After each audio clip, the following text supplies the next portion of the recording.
Hi అండి. ఈరోజు మంగళవారం కదా, మూడో మంగళవారం, నాలుగో మంగళవారం ఇంకొకటి ఉంది.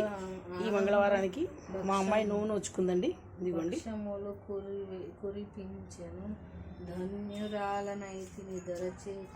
వంట చూపిస్తాను. ఇదిగోండి దీంట్లోకి రైస్, ఇదిగోండి ఆలు బజ్జీ, కేసరి పూర్ణాలండి.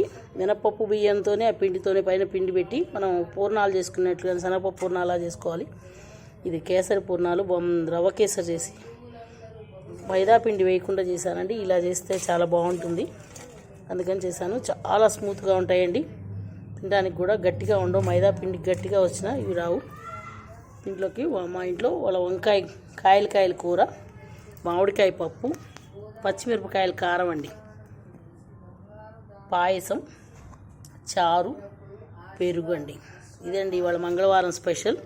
మా పాప 4వ వారం నేర్చుకుంటోంది.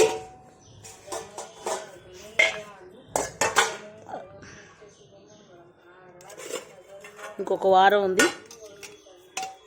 అన్నిటికన్నా కేసరి పూర్ణాలే ఇవాళ స్పెషల్ అండి అన్నిటికీ. అంతేనండి ఇవాళ వంట.